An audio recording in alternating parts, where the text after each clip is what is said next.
Philippe Dumont avançait d'un pas assuré à travers les couloirs en marbre de son manoir, à Neuilly-sur-Seine, l'un des quartiers les plus exclusifs de Paris. La montre en or à son poignet indiquait 7 heures du matin, et son agenda était déjà rempli de réunions, de décisions et de chiffres. À 52 ans, il était l'incarnation même du succès. Propriétaire d'un empire financier, à la tête d'une société d'investissement qui influençait les marchés internationaux, il avait tout ce que l'argent pouvait offrir. Voitures de luxe, voyages en jet privé, dîners gastronomiques dans les restaurants étoilés et une villa en bord de mer sur la Côte d'Azur.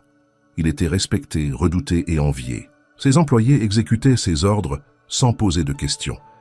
Et ses associés savaient qu'aucune négociation ne se terminait sans qu'il en sorte gagnant. Philippe Dumont était un homme qui ne connaissait pas l'échec, ou du moins, c'est ce qu'il croyait. Ce matin-là, comme tous les autres, il buvait un café serré tout en parcourant les informations économiques sur son téléphone. Son assistante personnelle, Clara, attendait déjà dans le salon avec son planning du jour. Lorsqu'il entra dans la pièce, elle lui tendit un dossier sans lever les yeux de sa tablette. « Votre rendez-vous avec le conseil d'administration est confirmé pour 9 heures. Ensuite, vous avez un déjeuner avec M. Vernier pour finaliser l'acquisition de sa société. À 15 heures, une interview avec le Figaro sur votre dernier projet immobilier. Enfin, à 18 heures, un cocktail de réseautage au Ritz. » Philippe hocha la tête distraitement. Tout était sous contrôle. Rien ne pouvait l'arrêter. « Et votre consultation médicale ?» ajouta Clara avec une hésitation inhabituelle dans la voix. Il haussa un sourcil. « Quelle consultation ?»« Votre check-up annuel chez le docteur Morel. Vous l'avez tous les ans à la même date. » Philippe soupira. Il détestait perdre du temps avec ce genre de formalité, mais son médecin personnel insistait toujours sur l'importance de ces examens préventifs. « Très bien. Combien de temps ça prendra ?»« 1 heure tout au plus. » Il jeta un regard à sa montre. 1 heure n'allait pas compromettre sa journée. « D'accord. J'irai après la réunion du conseil. » Clara acquiesça et quitta la pièce, le laissant seul avec son café. Philippe ne se doutait pas que cette consultation allait bouleverser sa vie d'une manière qu'aucune négociation, aucun deal et aucun compte en banque ne pourraient réparer. L'après-midi, après sa réunion, il se retrouva assis dans le bureau immaculé du docteur Morel. La pièce était minimaliste, avec des murs blancs et une odeur aseptisée typique des cabinets médicaux. Philippe n'aimait pas ces endroits. Trop silencieux, trop impersonnels. Le médecin entra enfin, un dossier à la main et un visage grave. « Monsieur Dumont, merci d'être venu. J'aimerais discuter de vos résultats. » Philippe croisa les bras. « Allez-y, j'ai peu de temps. » Dr Morel prit une profonde inspiration avant de parler. « Je vais être direct. Les analyses révèlent la présence d'une maladie rare et agressive. Nous avons refait les tests plusieurs fois pour en être sûr. » Un silence pesant s'installa. Philippe sentit une tension lui nouer l'estomac, mais il garda son expression impassible. « Qu'est-ce que cela signifie exactement ?»« Cela signifie que vous avez environ 1 mois à vivre. » Les mots résonnèrent dans la pièce comme une sentence irrévocable. Philippe cligna des yeux, incapable de comprendre immédiatement. « 1 mois ? Impossible. Ce devait être une erreur. »« Non, vous devez vous tromper, » lâcha-t-il enfin, la voix plus rauque qu'il ne l'aurait voulu. Dr Morel secoua lentement la tête. « Je suis désolé, il n'existe aucun traitement efficace contre cette forme de maladie. » Un frisson glacial parcourut l'échine de Philippe. Pour la première fois de sa vie, il se retrouva face à une situation qu'il ne pouvait pas contrôler. « Je peux consulter d'autres spécialistes, les meilleurs, peu importe le coût. Je vous encourage à le faire si cela vous rassure, mais le diagnostic restera le même. » Philippe se leva brusquement, le souffle court. Son cœur battait violemment contre sa poitrine. « Ce n'est pas possible. Ce n'est pas possible. » Il n'attendit pas que le médecin dise autre chose. Il quitta le cabinet précipitamment, l'air froid de la rue frappant son visage en pleine tempête intérieure. Jusqu'à ce matin, il était l'homme le plus puissant qu'il connaissait. Et maintenant, il n'était qu'un homme condamné, un homme qui ne pouvait plus acheter ce dont il avait le plus besoin, du temps. La nuit tomba sur Paris, mais Philippe ne rentra pas chez lui. Il erra sans but dans les rues, son esprit tourmenté. Pour la première fois, il regarda autour de lui et vit un monde qu'il n'avait jamais pris le temps d'observer. Des SDF, blottis contre des cartons, des travailleurs exténués rentrant chez eux, des enfants jouant sur le trottoir malgré le froid. Était-ce vraiment la même ville où il avait construit son empire? Puis, alors qu'il marchait sur les quais de Seine, une voix fluette l'interpella. « Monsieur !» Il se retourna et vit une petite fille, sale, vêtue de haillons, avec de grands yeux perçants. « Qu'est-ce que tu veux ?» grogna-t-il encore perdu dans ses pensées. Elle le regarda avec un sourire mystérieux et déclara d'un ton assuré « Je sais comment vous sauver. » Philippe la fixa, abasourdi. Une gamine des rues prétendait savoir ce que même les meilleurs médecins ignoraient. « Pardon ?» Elle hocha la tête. « Vous n'avez pas besoin de médecin, vous avez besoin d'autre chose. » Un frisson lui parcourut l'échine. Pour la première fois depuis qu'il avait reçu sa condamnation, une lueur d'intrigue perça son désespoir. Qui était cet enfant? Et comment pouvait-elle prétendre connaître un moyen de le sauver? Philippe Dumont resta figé, incapable de détourner les yeux de la petite fille qui lui faisait face. Son visage était sale, ses vêtements en lambeaux, mais son regard brillait d'une intelligence et d'une assurance troublantes. Comment une gamine des rues pouvait-elle prétendre posséder un secret que même les plus grands médecins ignoraient? « Ah, qu'est-ce que tu viens de dire ?» demanda-t-il d'une voix rauque. « Je sais comment vous sauver, répéta-t-elle calmement. Un silence étrange s'installa entre eux, brisé seulement par le bruissement de la Seine et le lointain brouhaha de la ville qui ne dormait jamais. Philippe jeta un regard autour de lui, cherchant à comprendre. Était-ce une plaisanterie? Une arnaque? « Écoute, petite, si c'est une façon de me demander de l'argent, je ne veux pas votre argent, l'interrompit-elle avec un petit sourire énigmatique. Il haussa un sourcil. C'était bien la première fois qu'on lui disait cela. Il passa une main sur son visage épuisé. Cette journée avait été un véritable cauchemar, et maintenant, il se retrouvait à parler à une gamine des rues qui prétendait pouvoir le guérir d'une maladie incurable. « Tiens, qui es-tu » demanda-t-il plus pour satisfaire sa curiosité que par réel intérêt. « Je m'appelle Élodie. » Il observa son visage. Elle ne devait pas avoir plus de 8 ans, peut-être 9. Sa peau était pâle sous la saleté et ses cheveux blonds étaient emmêlés, mais ses yeux brillaient d'une intensité inhabituelle pour une enfant. Et comment une petite fille comme toi pourrait-elle savoir quelque chose que les plus grands experts de la planète ignorent? Élodie haussa les épaules. Parce que vous cherchez la réponse au mauvais endroit. Philippe soupira, agacé par cette énigme. Il avait toujours méprisé les discours philosophiques et les mysticismes bon marché. Pour lui, tout était une question de logique, de chiffres et de résultats concrets. « Très bien, dit-il en croisant les bras. Supposons que je te crois. Quel est ton secret ?» Élodie le regarda longuement puis répondit « D'abord, vous devez me faire confiance. » Philippe éclata d'un rire sans joie. « La confiance ? Dans mon monde, la confiance est un luxe qu'on ne peut pas se permettre. »« Alors, c'est pour ça que vous êtes en train de mourir, » dit-elle simplement. Cette phrase le heurta comme un coup de poing. Philippe sentit une colère sourde monter en lui. « Tu ne sais rien de moi, cracha-t-il. Je sais que vous êtes riche, puissant, que tout le monde vous craint, et que pourtant, vous êtes plus seul que n'importe qui. Ici, il serra les mâchoires. Qui était cet enfant? Comment pouvait-elle lire en lui avec une telle précision? Il fit un pas en arrière, prêt à s'éloigner de cette conversation absurde. Mais quelque chose en lui le retint. Une petite voix presque inaudible lui souffla que, pour la première fois depuis longtemps, quelqu'un lui parlait sans attendre, quoi que ce soit en retour. « Si je te suis, tu me montreras ce que je dois faire ?» demanda-t-il enfin malgré lui.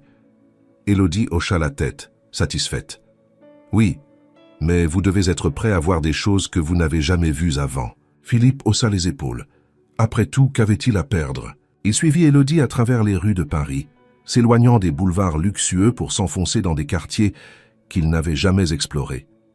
Les vitrines scintillantes cédèrent la place à des murs couverts de graffitis, et les passants élégants furent remplacés par des ombres silencieuses tapies dans les ruelles sombres. Philippe sentit un malaise grandissant. Ce monde n'était pas le sien, il ne l'avait jamais été. Finalement, ils atteignirent une zone sous un pont près du canal Saint-Martin. Là, entre des colonnes de béton, un spectacle inattendu s'offrit à lui. Des dizaines de personnes étaient installées sous des bâches et des cartons, des familles entières, des vieillards, des enfants. Certains faisaient la queue devant une table où une femme distribuait de la soupe chaude. D'autres se réchauffaient près de braseros de fortune. Philippe sentit son estomac se nouer. Il avait entendu parler des sans-abri, bien sûr, mais il ne les avait jamais regardés, il ne les avait jamais vus. « Pourquoi tu m'as amené ici ?» demanda-t-il à Élodie, sa voix plus rauque qu'il ne l'aurait voulu. Elle le fixa avec « Sérieux, parce que c'est ici que commence votre guérison. » Il secoua la tête. « Je ne comprends pas. Vous croyez que la vie s'est accumulée. Vous avez passé votre existence à prendre. Mais pour vivre, il faut aussi savoir donner. » Philippe sentit une bouffée d'exaspération monter en lui. « Écoute, si tu penses que donner quelques pièces à ces gens va me guérir, tu te trompes lourdement. » Élodie sourit doucement. « Pas des pièces, pas de l'argent. Quelque chose de plus important. » Il la regarda, incrédule. « Et c'est... quoi ?» Elle désigna une vieille femme assise contre un mur, recroquevillée sous une couverture trouée. « Commencez par elle. » Philippe suivit son regard. La femme tremblait, les yeux fermés, ses mains osseuses serrées autour de son châle. Il hésita. « Qu'est-ce que tu veux que je fasse ?» « Allez lui parler. » Philippe eut un ricanement nerveux. « C'est ridicule. »« Non, c'est humain. » Il baissa les yeux vers Élodie, puis reporta son attention sur la vieille femme. Il prit une profonde inspiration et s'avança lentement. Dès qu'il s'accroupit à côté d'elle, elle ouvrit les yeux. Son regard fatigué croisa celui de Philippe, et il sentit quelque chose d'étrange au fond de lui. Une sensation inconnue. Il ouvrit la bouche pour parler, mais aucun mot ne vint.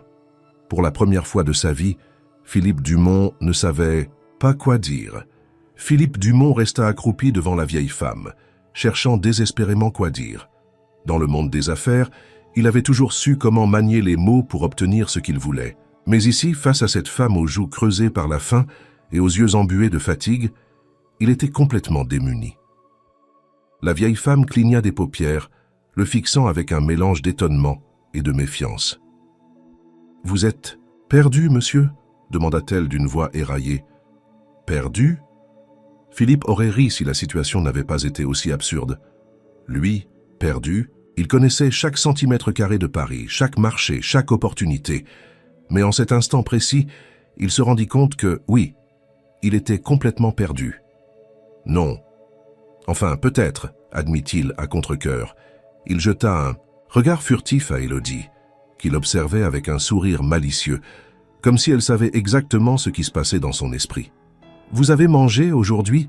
finit-il par demander à la vieille femme. Elle haussa les épaules. « Un morceau de pain ce matin. Rien depuis. » Philippe fouilla machinalement dans ses poches. Son portefeuille, en cuir finement cousu par un artisan italien, était bien là, garni de billets. Il tendit un billet de 100 € à la vieille femme, mais avant qu'elle ne puisse le prendre, une petite main se referma sur son poignet. « Non, » murmura Élodie, « ce n'est pas ce qu'il faut faire. » Philippe fronça les sourcils. « Comment ça? Elle a besoin d'argent, non? »« Elle a surtout besoin de savoir qu'elle existe, » expliqua la fillette. « Vous croyez que votre billet va changer quelque chose? Vous pensez que ça va l'empêcher d'avoir faim demain ?» Philippe baissa lentement le bras, troublé. « Alors qu'est-ce que je fais? Allez chercher de la nourriture. Vous-même. » Il ouvrit la bouche pour protester, mais Élodie l'arrêta d'un regard. « Faites-le, monsieur Dumont. » Il soupira. Depuis quand obéissait-il aux ordres d'une enfant des rues? Mais il se leva tout de même et se dirigea vers un petit commerce à quelques mètres de là. Quelques minutes plus tard, il revint avec un sac rempli de provisions. Du pain frais, du fromage, un potage chaud et une bouteille d'eau. Il tendit le tout à la vieille femme, qui le regarda avec un mélange d'étonnement et de gratitude. « Merci, monsieur, » murmura-t-elle. Philippe ressentit quelque chose d'étrange en lui. Ce n'était pas la satisfaction habituelle qu'il éprouvait en concluant une affaire fructueuse. C'était autre chose. Un sentiment plus profond, plus sincère. Il se tourna vers Élodie. « C'est ça, ton grand secret? Être charitable ?» La fillette haussa les épaules. « C'est un début. » Philippe sentit un frisson lui parcourir l'échine. Pourquoi avait-il l'impression qu'elle savait quelque chose qu'il ignorait encore? Après cet épisode, Philippe suivit Élodie à travers les ruelles sombres du quartier. Il ne savait pas pourquoi il continuait à lui faire confiance, peut-être parce qu'elle était la seule personne qui lui parlait comme à un être humain et non comme à un titan de l'industrie. Peut-être parce qu'il n'avait plus rien à perdre. « Où est-ce que tu vis ?» demanda-t-il après un long silence. « Viens voir », répondit-elle simplement. Ils marchèrent encore un moment avant d'arriver dans une impasse cachée derrière un ancien bâtiment désaffecté. Là, sous une arche de pierre couverte de mousse, un petit campement de fortune était installé. Quelques tentes, des couvertures posées à même le sol, un feu de camp faiblard autour duquel étaient assis plusieurs personnes. « C'est ici que tu habites ?» s'étonna Philippe. Élodie hocha la tête. « Depuis que j'ai perdu mes parents. » Il sentit une pointe de malaise l'envahir. Qu'est-ce qui leur est arrivé? « Maladie, » répondit-elle sans plus de détails. Philippe ne posa pas d'autres questions. Il savait ce que signifiait perdre quelqu'un. Il avait perdu ses propres parents très jeunes et s'était forgé une carapace pour survivre. Une femme aux traits fatigués mais au regard doux s'approcha d'eux. « Élodie, tout va bien ?»« Oui, Anne, tout va bien. » La femme jeta un regard méfiant à Philippe. « Qui est cet homme ?»« Quelqu'un qui a besoin d'aide, » répondit Élodie avec un sourire en coin. Anne sembla hésiter, puis se détendit légèrement. « Si tu es avec Élodie, alors tu es le bienvenu. » Philippe, d'ordinaire si sûr de lui, se sentit étrangement humble. « Merci, murmura-t-il. » Il observa les lieux. Les gens ici n'avaient rien, mais il remarqua quelque chose qu'il n'avait jamais vu dans les bureaux aseptisés de ces tours d'affaires, de la solidarité. Ils partageaient ce qu'ils avaient, si peu que ce soit. Il reporta son attention sur Élodie. « Pourquoi m'as-tu amené ici ?» Elle planta son regard dans le sien. « Parce que pour guérir, il faut d'abord comprendre ce qui manque dans votre vie. » Il fronça les sourcils. « Et qu'est-ce qui me manque, selon toi ?» Elle sourit doucement. « L'essentiel. » Philippe sentit une boule se former dans sa gorge. Il n'avait jamais cru à ce genre de discours. L'argent résolvait tout, n'est-ce pas? Pourtant, ici, dans ce lieu oublié du monde, il commençait à douter. Élodie lui fit signe de s'asseoir près du feu. « Reste avec nous ce soir. Tu comprendras mieux demain. » Philippe Dumont, l'homme qui dormait habituellement dans des draps de soie dans sa suite à Neuilly-sur-Seine, hésita. Puis, contre toute logique, il s'assit. Le feu crépitait doucement, et pour la première fois depuis l'annonce de sa maladie, il ne ressentit pas seulement du désespoir, mais aussi peut-être un infime espoir. Philippe Dumont s'assit près du feu, le dos droit, mal à l'aise sur le sol irrégulier. Autour de lui, des hommes et des femmes s'entassaient sous des couvertures élimées, se réchauffant comme ils le pouvaient. L'odeur de fumée et d'humidité imprégnait l'air, mêlée à celle de la soupe que l'on distribuait dans de vieux bols ébréchés. C'était un monde dont il ignorait tout, un monde qui avait toujours existé en parallèle du sien et qu'il avait volontairement choisi de ne jamais voir. Élodie s'assit en tailleur à côté de lui et lui tendit un morceau de pain. « Mange », dit-elle simplement. Philippe hésita. Ce n'était pas un dîner gastronomique dans un restaurant étoilé, mais il se surprit à prendre le morceau et à le porter à sa bouche. Le pain était dur, sec. Pourtant, il le mâcha lentement, sentant pour la première fois depuis longtemps le goût brut et simple de quelque chose qui n'avait pas été affiné par des chefs renommés. « Vous voyez tous ces gens ?» demanda Élodie en désignant les silhouettes autour d'eux. Philippe hocha la tête. Ils ont tous eu une vie avant d'arriver ici. Certains étaient enseignants, d'autres ouvriers, d'autres encore avaient une famille, des enfants. Mais un jour, ils ont tout perdu. Il observa les visages fatigués, les vêtements en lambeaux, les regards qui oscillaient entre résignation et espoir. « Et toi ?» demanda-t-il à Élodie. Elle haussa les épaules. « Je suis né ici, ou presque. J'ai eu une maison, une famille, mais la vie a décidé autrement. » Philippe n'osa pas poser plus de questions. Il sentait qu'il y avait une douleur derrière ces mots, une blessure qu'elle préférait garder enfouie. Un homme au visage buriné s'approcha du feu et s'assit en face d'eux. Il semblait avoir une 50aine d'années, mais ses traits marqués par la rue le faisaient paraître plus vieux. « Alors, c'est toi, le grand monsieur que nous amène Élodie ?» lança-t-il avec un sourire moqueur. Philippe le toisa avec méfiance. « Et vous êtes ?»« Moi, c'est Jacques. Ancien comptable, si ça t'intéresse. » Philippe haussa un sourcil. « Comptable ?» Jacques acquiesça. « Pendant 20 ans, jusqu'à ce que je perde mon boulot, ma femme et ma maison. Un enchaînement de malchance et me voilà ici. » Philippe sentit un frisson. Cet homme n'était pas un marginal né dans la misère. Il était un homme comme tant d'autres, qui avait simplement vu sa vie basculer. « Tu penses que ça ne peut pas t'arriver ?» demanda Jacques en lisant dans ses pensées. Philippe ouvrit la bouche pour répondre, mais aucun mot ne vint. Avant aujourd'hui, il aurait affirmé avec certitude qu'il était intouchable. Mais désormais, avec la mort qui planait au-dessus de lui, il n'en était plus si sûr. « Ce qui nous arrive ne dépend pas toujours de nous, » continua Jacques en fixant le feu. « Mais ce que nous faisons avec ce qu'il nous reste, ça, c'est notre choix. » Philippe resta silencieux. La nuit s'étira, et peu à peu, les conversations s'estompèrent. Certains s'endormirent sur des matelas de fortune, d'autres restèrent éveillés veillant sur le feu. Philippe, lui, fixait les flammes, perdu dans ses pensées. Il se tourna vers Élodie. « Pourquoi tu m'as amené ici ?» Elle le regarda, sérieuse. « Parce que si tu veux vivre, tu dois apprendre à voir le monde autrement. » Il fronça les sourcils. « Voir le monde autrement ? Jusqu'ici, tu n'as vu que ce que l'argent pouvait acheter. Mais il y a des choses qu'il ne pourra jamais acheter. » Comme quoi ? Elle sourit doucement. Comme le fait d'être important pour quelqu'un. Ces mots le frappèrent plus durement qu'il ne l'aurait cru. Pendant des années, il avait été respecté, craint, admiré. Mais qui dans sa vie tenait réellement à lui ? Personne. Un vide immense s'ouvrit en lui. Élodie lui tapota la main. « Ne t'inquiète pas, ce n'est que le début. » Philippe ne répondit rien. Pour la première fois depuis des décennies, il se sentait totalement vulnérable.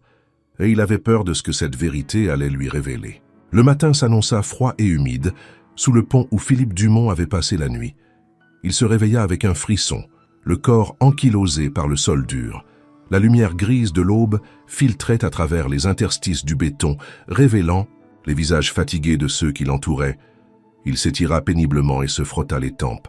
Jamais de toute sa vie, il n'avait connu un réveil aussi inconfortable. Sa literie habituelle était faite de draps de soie. Son premier café du matin était toujours préparé par son personnel. Ici, il n'y avait ni drap ni café, seulement le froid mordant et l'odeur persistante de fumée et d'humidité. Il tourna la tête et aperçut Élodie, assise sur une vieille caisse en bois, mordillant un morceau de pain rassis. Lorsqu'elle croisa son regard, elle esquissa un sourire amusé. « Alors, bien dormi, monsieur Dumont ?» Il grogna en se redressant. « J'ai connu mieux. » Elle rit doucement, puis lui tendit un bout de pain. « Tiens, mange. » Il prit le morceau avec hésitation. Le pain était dur et sec, bien loin des viennoiseries raffinées auxquelles il était habitué. Pourtant, il le porta à sa bouche et mâcha lentement. « Aujourd'hui, tu vas commencer ton premier défi, » annonça Élodie en le fixant de ses yeux perçants. Philippe haussa un sourcil. « Un défi ?» Elle hocha la tête. « Tu dois passer la journée à aider les autres, sans rien attendre. En retour. » Il soupira, déjà exaspéré. « Écoute, petite, j'ai passé ma vie à faire des affaires, pas à jouer au bon samaritain. »« Et c'est pour ça que tu es en train de mourir, » répondit-elle calmement.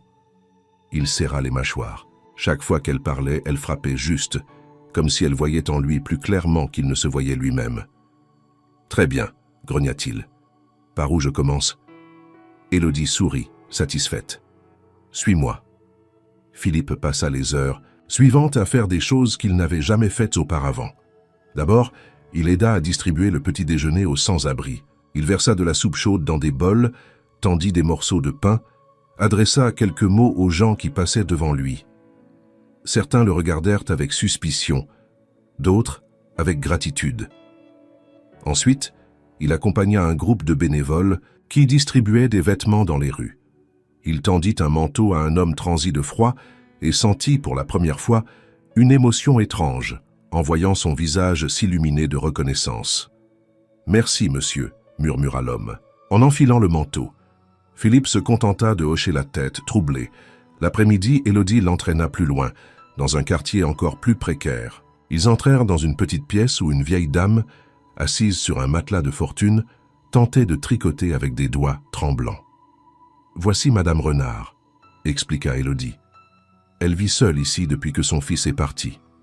Elle est malade et ne peut plus se déplacer. » Philippe observa la pièce délabrée. Les murs étaient fissurés, la lumière vacillante. Comment une femme âgée pouvait-elle survivre dans de telles conditions ?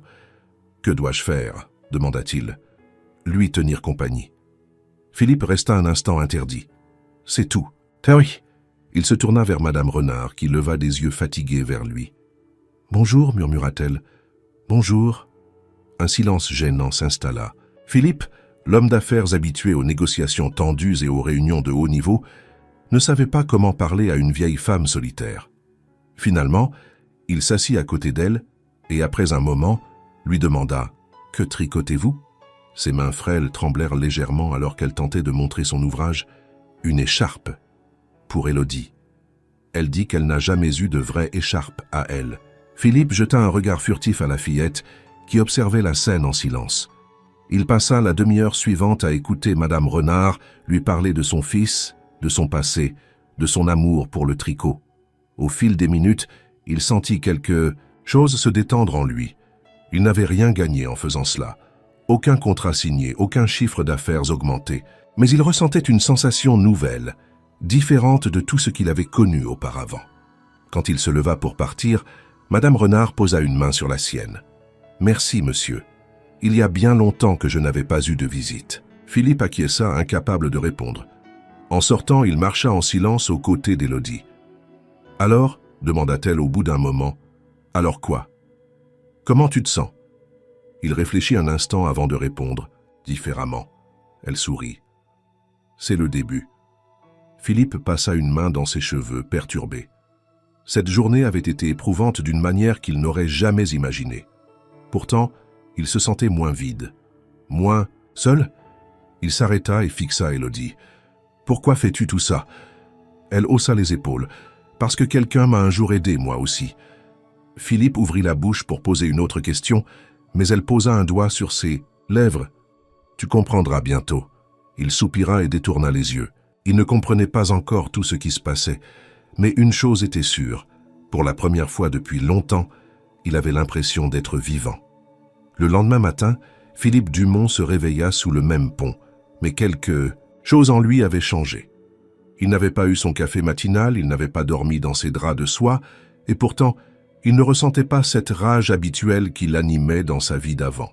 Élodie l'attendait déjà, assise sur une pierre balançant ses petites jambes dans le vide. Elle souriait comme si elle savait déjà ce qu'il pensait. « Bien dormi, monsieur Dumont ?» demanda-t-elle en reprenant son ton taquin. Philippe s'étira lentement et haussa les épaules. « J'ai connu pire. Tant mieux, parce qu'aujourd'hui, c'est une nouvelle épreuve qui t'attend. » Il la fixa avec méfiance. « Encore un défi ?»« Oui. Aujourd'hui, tu vas apprendre à perdre. » Philippe se redressa, fronçant les sourcils. « Perdre ? J'ai bâti toute ma vie sur l'idée de ne jamais perdre. » Élodie hocha la tête, comme si elle s'y attendait. « Et regarde où ça t'a mené. » Il ne répondit rien. Depuis qu'il l'avait rencontrée, cette gamine n'arrêtait pas de lui asséner des vérités qu'il aurait préféré ne jamais entendre.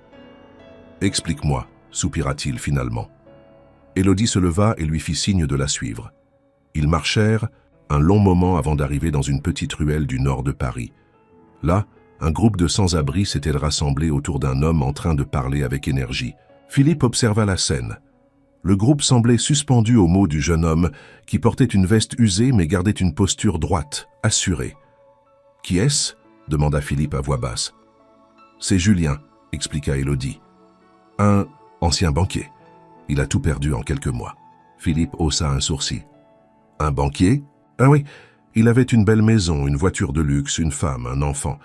Puis une mauvaise décision d'investissement, une faillite, et tout s'est écroulé. » Philippe sentit un frisson désagréable. Cette histoire lui rappelait quelque chose. Et maintenant ? Maintenant, il aide les autres. Philippe observa Julien de plus près.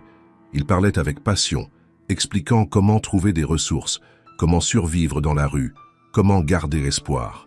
« Tu vas faire comme lui, » annonça Élodie. Philippe se tourna vers elle, perplexe. « Quoi ? Tu vas donner quelque chose qui t'appartient, quelque chose qui compte ?» Il fronça les sourcils. « Je n'ai plus rien au cas où tu ne l'aurais pas remarqué. » Élodie secoua la tête. « Tu as encore de l'argent. » Il croisa les bras. « Et alors ?» Elle le fixa intensément. « Il y a une petite fille dans cet abri qui a besoin d'un médicament coûteux. Sa mère ne peut pas l'acheter. » Philippe sentit un malaise grandir en lui. « Et tu veux que je le paie ?»« Oui. » Il soupira, sortant son portefeuille. « Très bien, combien ?»« Non, pas comme ça, » l'arrêta Élodie. « Tu dois ressentir ce que c'est que de donner sans attendre de retour. » Elle lui tendit un billet.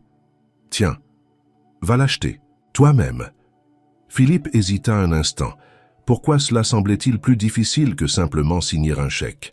Mais contre toute logique, il prit le billet et partit en direction de la pharmacie la plus proche. Lorsqu'il revint avec le médicament, il trouva la petite fille blottie contre sa mère. Elle toussait doucement, le visage pâle. Philippe lui tendit la boîte.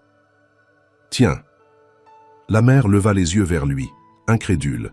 « Vous avez fait ça pour nous. » Il sentit un pincement étrange dans la poitrine. Ce n'est rien, mais ce n'était pas rien. Pour la première fois, il comprit ce que signifiait réellement donner. Élodie le regarda avec fierté. « Tu vois, apprendre à perdre, ce n'est pas une faiblesse. » Philippe, bouleversé, ne trouva rien à répondre. Philippe Dumont marchait, en silence à travers les ruelles, encore secoué par ce qu'il venait de faire. Il n'arrivait pas à comprendre pourquoi cela l'affectait autant. Il avait donné des millions à des œuvres caritatives par le passé, souvent pour des raisons fiscales ou pour soigner son image. Mais jamais cela ne lui avait procuré une sensation aussi étrange, aussi réelle. Élodie marchait à ses côtés, les mains dans les poches de sa veste trop grande pour elle, l'air satisfaite. « Comment tu te sens ?» demanda-t-elle après un moment. Philippe hésita. « Je ne sais pas. » Différemment.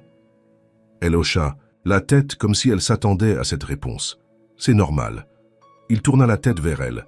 « Pourquoi fais-tu tout ça, Élodie? Pourquoi tu veux m'aider ?» Elle haussa les épaules. « Parce que quelqu'un l'a fait pour... » Moi, un jour, il ouvrit la bouche pour poser une autre question, mais elle s'arrêta brusquement devant un bâtiment délabré, à l'entrée d'une ancienne usine désaffectée. « Viens !» dit-elle en poussant une porte branlante. Philippe la suivit à l'intérieur. L'endroit était sombre, mais quelques lampes à pétrole éclairaient faiblement la grande pièce. Il vit des lits de fortune alignés contre les murs, des cartons servant de matelas et des silhouettes fatiguées cherchant du réconfort sous de vieilles couvertures. Mais ce qui attira le plus son attention, ce fut l'homme au fond de la pièce. Il était accroupi devant une jeune femme blessée, examinant son bras avec attention. « Qui est-ce » demanda Philippe à voix basse. « Un médecin, répondit Élodie. Il s'appelle Samuel. » Le médecin releva la tête en entendant son nom et s'approcha. C'était un homme dans la quarantaine, aux traits marqués par la fatigue mais aux yeux bienveillants. « Élodie, tu as ramené un nouvel ami » demanda-t-il en souriant. « Quelque chose comme ça, répondit-elle. Philippe, qui n'aimait pas qu'on se moque de lui, croisa les bras. « Médecin, hein? Et vous travaillez ici dans ces conditions ?» Samuel haussa les épaules. « Quelqu'un doit le faire. » Philippe le détailla un instant. Il n'avait rien d'un médecin de clinique privée. Il portait des vêtements usés. Ses mains étaient couvertes de petites coupures, et pourtant il dégageait une assurance et une sérénité que Philippe n'avait que rarement vues chez ses propres médecins, ceux qui évoluaient dans des bureaux en marbre et facturent des consultations à prix d'or. « Pourquoi ?» demanda-t-il, incapable de s'empêcher d'interroger cet homme qui semblait si différent de tout ce qu'il connaissait. Samuel prit une profonde inspiration. Parce que la médecine ne se résume pas à prescrire des ordonnances dans un bureau climatisé, ces gens n'ont personne d'autre. Alors je suis là. Philippe sentit un pincement au cœur. Vous pourriez gagner des fortunes ailleurs. Et vous aussi, répondit Samuel du tac au tac. Mais ça ne vous a pas empêché d'être ici aujourd'hui. Philippe ouvrit la bouche pour répliquer, mais aucun mot ne sortit. Samuel sourit. Vous savez, l'état d'esprit joue un rôle important dans la santé. Philippe haussa un sourcil.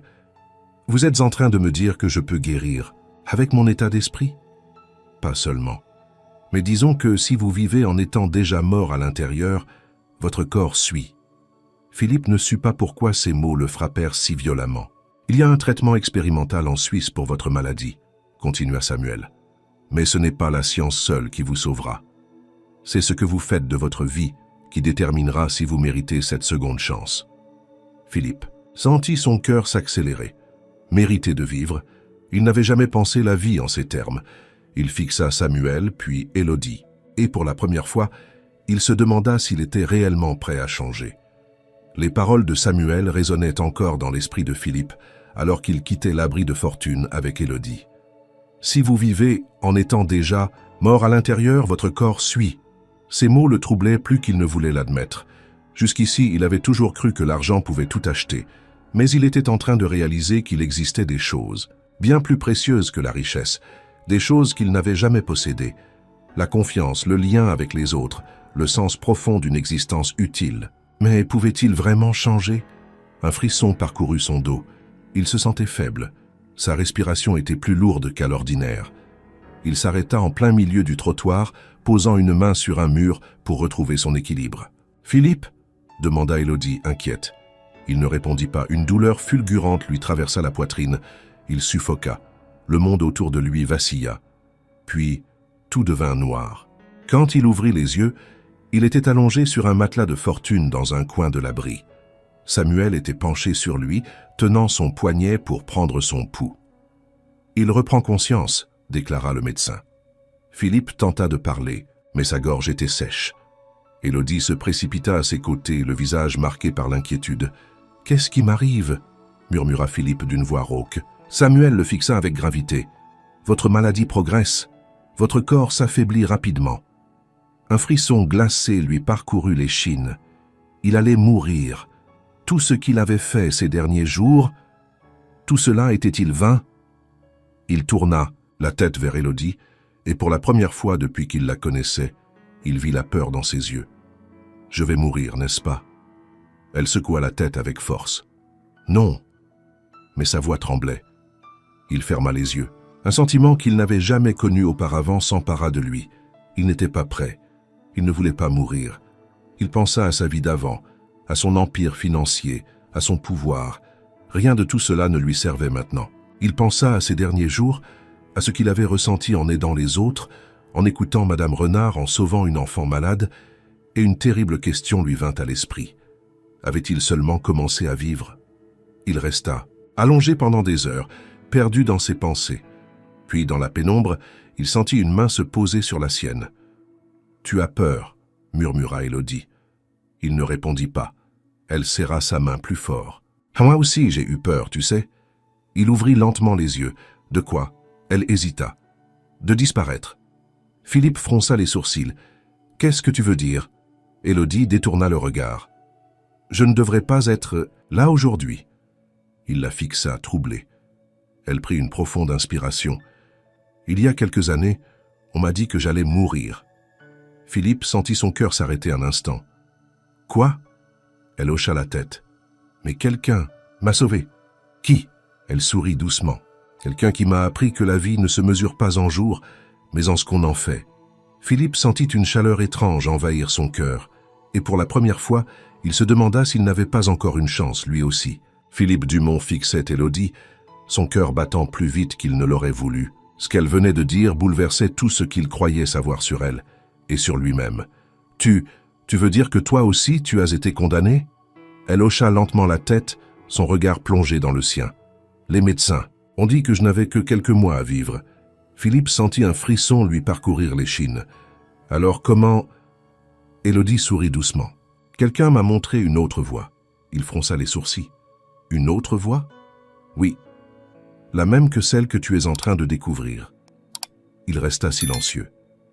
Depuis qu'il était malade, il avait cherché la guérison dans les médicaments, dans la science, dans les meilleurs experts du monde. Mais Élodie, elle, parlait d'autre chose. « Qu'est-ce qui t'a sauvé ?» demanda-t-il, d'une voix presque tremblante. Elle prit une profonde inspiration. « J'ai décidé de vivre autrement. » Philippe fronça les sourcils. « Ce n'est pas si simple. »« Si, ça l'est, » répliqua-t-elle, « mais ce n'est pas facile. » Il la fixa, perdu. « Je ne comprends pas. » Elle s'assit près de lui et posa une main sur son bras. « Toute ta vie, tu as accumulé, pris, contrôlé. Tu as bâti des murs autour de toi pour ne jamais être vulnérable. Mais la vie, ce n'est pas ça, Philippe. » Il sentit sa gorge se serrer. « Et alors, tant que tu vis comme si tu étais seul, tu es déjà mort. » Ces mots le frappèrent comme un coup de poing. Il détourna les yeux, incapable de soutenir son regard. Le lendemain matin, Philippe se réveilla avec une étrange sensation dans la poitrine. Il n'était pas sûr de ce qu'il ressentait, mais il savait une chose. Il ne voulait plus mourir. Mais comment changer? Élodie lui fit signe de la suivre à travers les rues de Paris. Cette fois, il ne posa pas de questions. Ils arrivèrent devant un petit centre médical de quartier où Samuel, le médecin, les attendait. « Je savais que tu reviendrais, » dit-il, avec un sourire. Philippe croisa les bras. « Élodie m'a dit que vous aviez entendu parler d'un traitement en Suisse. » Samuel hocha la tête. « Oui, mais ce n'est pas une garantie. Et si je tente ma chance ?» Le médecin le regarda avec intensité. « Alors pose-toi cette question avant d'y aller. Pourquoi veux-tu vivre? Philippe ouvrit la bouche pour répondre, puis s'arrêta net. Pourquoi? Il n'avait jamais réfléchi à ça. Il avait toujours couru après la richesse, le pouvoir, l'influence. Mais qu'est-ce qu'il voulait vraiment? Samuel lui tapota l'épaule. Trouve la réponse, et peut-être que la vie te donnera une seconde chance. Philippe resta figé, troublé comme jamais. Philippe Dumont se tenait devant la façade vieillissante du centre médical, le regard perdu dans le vide. Samuel et Élodie venaient de lui poser une question à laquelle il n'avait jamais réfléchi. Pourquoi voulait-il vivre? Son premier réflexe avait été de répondre « parce que je ne veux pas mourir ».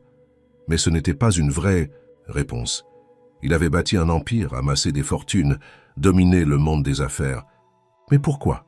À quoi bon survivre si sa vie n'avait aucun sens? Élodie l'observait en silence. Elle savait qu'un changement était en train de s'opérer en lui.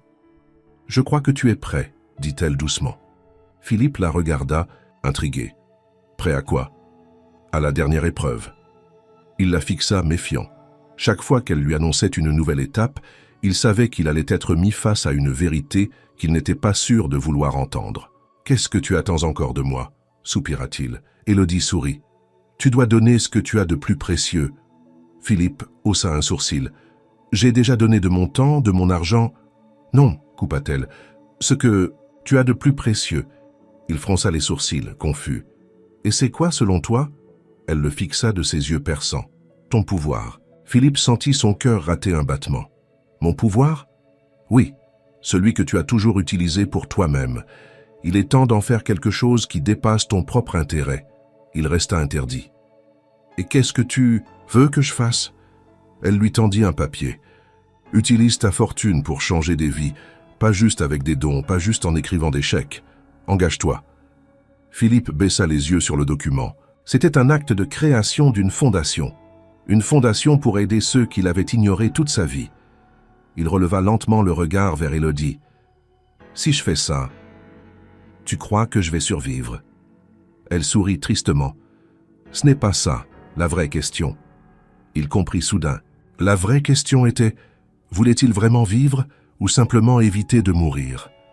Lentement, il prit le stylo qu'Élodie lui tendait et signa. À cet instant précis, il sentit quelque chose en lui changer, comme si, pour la première fois, il acceptait enfin de lâcher prise. Philippe Dumont n'avait jamais ressenti un tel vide et une telle clarté à la fois.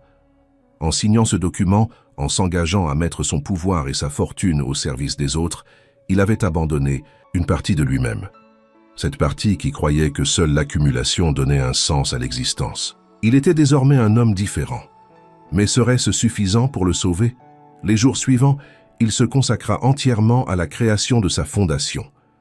Avec l'aide de Samuel et d'autres bénévoles, il finança des centres d'accueil pour les sans-abri, mit en place un programme médical gratuit et lança un fonds destiné aux enfants des rues. Son nom, autrefois synonyme d'avidité et de pouvoir, commençait à être associé à une nouvelle image, celle d'un homme qui avait tout et qui enfin donnait tout, mais quelque chose le hantait encore. Son corps s'affaiblissait, il le sentait. Malgré le sentiment de plénitude qu'il éprouvait en voyant des vies changer grâce à son action, la maladie continuait de progresser. Les douleurs revenaient. Par vagues, l'épuisement s'intensifiait.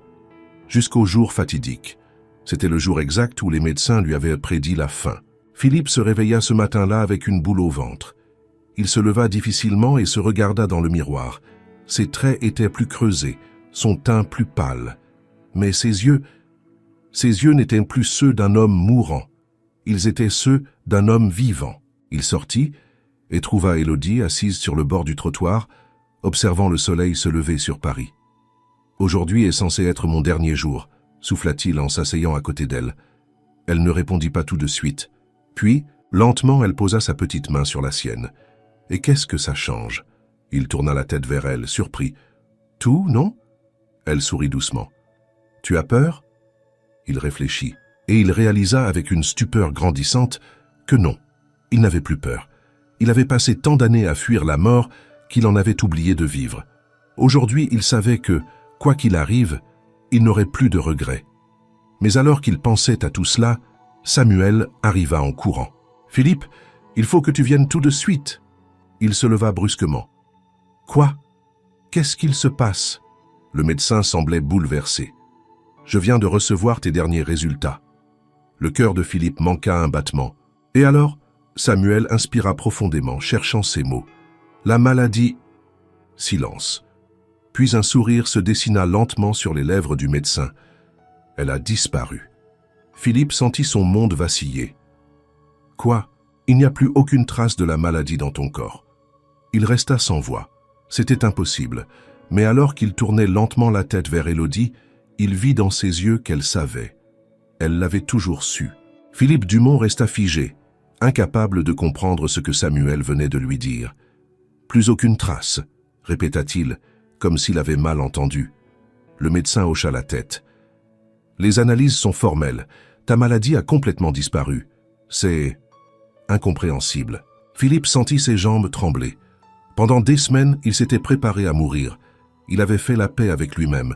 Et maintenant, on lui annonçait qu'il allait vivre. Il chercha Élodie du regard. Elle, en revanche, n'avait pas l'air surprise. « Tu savais, murmura-t-il. » Elle ne répondit rien, mais son sourire suffisait à confirmer ce qu'il pensait.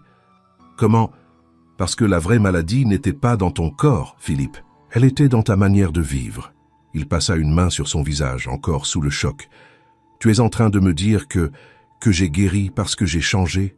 Samuel intervint doucement. « Le corps et l'esprit sont liés, d'une manière que la médecine ne comprend pas encore totalement. Mais ce qui est sûr, c'est que tu n'es plus le même homme. » Philippe regarda ses mains, comme s'il espérait y trouver une réponse. Non, il n'était plus le même. Il n'était plus cet homme froid et avide qui ne pensait qu'à accumuler. Il avait trouvé un but. Il avait trouvé un sens. « Alors, je vais vivre, souffla-t-il, comme s'il devait s'en convaincre lui-même. « Oui, répondit Élodie. Il inspira profondément, sentant son cœur battre plus fort que jamais. Il était vivant. Et pour la première fois, il savait quoi faire de cette vie. Les jours suivants furent étranges pour Philippe Dumont. Il avait vécu avec l'idée de sa mort imminente, et maintenant, il devait apprendre à vivre autrement, non plus comme un homme condamné, mais comme un homme libre. Il retourna à son ancienne vie, mais rien ne semblait pareil. Ses bureaux luxueux lui semblaient fades, ses voitures inutiles, ses réunions vides de sens. Alors, il prit une décision radicale. Il vendit une grande partie de ses biens et investit la majorité de sa fortune dans sa fondation. Désormais, son empire ne servirait plus à accumuler, mais à redistribuer. Il finança des centres d'accueil, des cliniques gratuites, des écoles pour les enfants défavorisés. Et surtout, il continua d'aider ceux que le monde avait oubliés. Élodie, quant à elle, poursuivit son chemin. Grâce à Philippe, elle put aller à l'école, puis au lycée.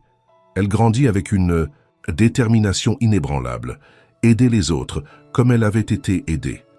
Des années plus tard, elle devint médecin, suivant les traces de Samuel. Et Philippe, qu'il avait d'abord rencontré comme une simple mendiante dans les rues de Paris, devint son père adoptif. Un jour, alors qu'ils marchaient ensemble sur les quais de Seine, Philippe regarda Élodie et sourit. « Tu m'as sauvé la vie, tu sais ?» Elle haussa les épaules en riant. « C'est toi qui as choisi de la sauver. » Il inspira profondément, laissant le vent caresser son visage. « Et maintenant ?» Élodie tourna les yeux vers lui. « Maintenant, on continue. » Il hocha la tête. Oui, la vie continuait. Mais cette fois, elle avait un sens.